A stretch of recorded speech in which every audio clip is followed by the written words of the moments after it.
So here we are, my home that I bought.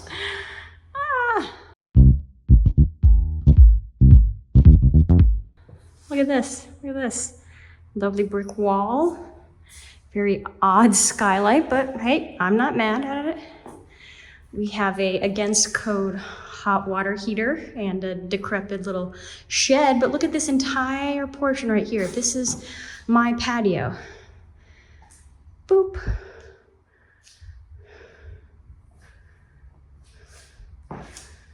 It's a pretty big space. I mean, I am using a wide angle lens here, but that's it. It's the main living space.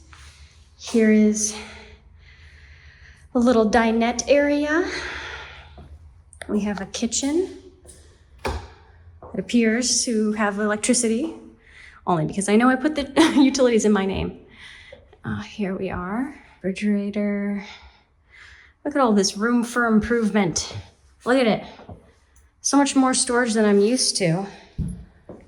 Yeah, this is huge. Oh yeah, there's another room called my bedroom. We have this little linen closet. I don't know if you can see that, linen closet. Ancient heater closet, bathroom, little pocket door. This one could use some help. I'm very eager to take this whole thing out right here. I feel like it's only stapled in over there. Like maybe I can scrape this off because this whole bathroom needs some help. And then we come to my bedroom. I've already moved in my fake plant because just to make it more homey, you know. I have more crusty cabinets. This is the most expensive thing I've ever owned. This is insane to me. It does not compute just yet. I mean, it will once I get my first mortgage payment, although technically as part of the closing, I paid the first mortgage payment already. So welcome to my house. Can't believe I can say that. I'm like super excited. There's a lot of different ideas suddenly, whirling around in my brain. And so I need to sort of, simmer down, calm down, and focus on where I want to go next. So I've divided up the design into 3 different phases, maybe 4.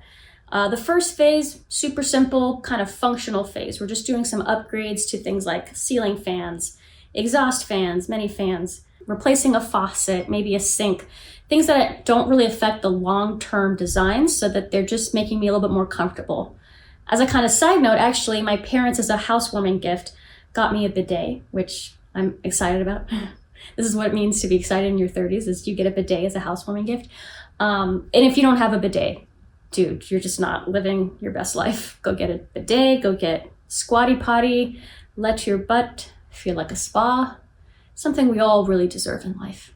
Anyways, that's phase 1. Functional changes that make my butt feel good.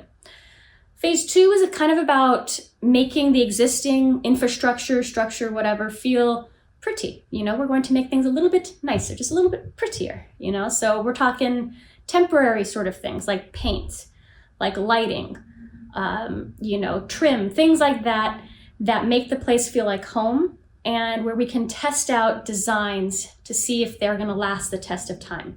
In phase 2, maybe a bright teal wall seems like a great idea. And then I live with it for 6 months and I'm like, can't handle this color any longer. Maybe I need to go more neutral. Now, neutral for me is not beige. It's not going to be like a bunch of white walls. So don't you worry. We still do a lot of color. It's just maybe like a more muted color. So we're going to test drive a bunch of design ideas, and then we're going to learn things. We're going to learn things like, do I need more clothes storage? Do I need to purge things? Do I need more clutter, less clutter, all the clutter, So that's what phase 2 is all about. Phase 3 is renovation and more permanent fixes. Full on, I don't know what this motion is, but it's probably like gutting stuff, Example, the flooring. Like I want uniform flooring all throughout. I don't want this flooring. It's laminate. It's got these little lines in it to make you think that it's wood. It's not fooling anybody. It is not wood. It is very obviously plastic, and it's got a yellow undertone. And it was just like improperly installed. Like everything is just not installed well. It's buckling in areas. And I was literally scrubbing at it for a while, trying to get this bit of grit and dirt out of these, you know, whatever, stalactites or topographical, you know, whatever those things are. And then I realized that I was scrubbing at the printed version of this wood. Like it's supposed to look like a knot of the wood. It look dirt. Like this needs to be replaced. So then phase 3, again, the flooring, maybe we're getting rid of the cottage cheese ceiling. That could maybe be a phase 2. And completely gutting the kitchen because everything is original. So these are my main phases. I hope to learn things at different parts of these phases, and I hope to save up money and make decisions that are a little bit more deliberate. So what kind of design style do I want to go with in this place? This condo was It was built in the 70s, so let's go with that as the main sort of feature. I don't want to fight against 70s. Let's take it. I love mid-century anyways. I have some pieces. I happen to collect a lot of swung vases, so I feel like, okay, we'll stick with that. It has some great features. It's got like this brick wall, you know, which adds texture. It has wood paneling, which has been painted over, unfortunately, but you know, we can work with that.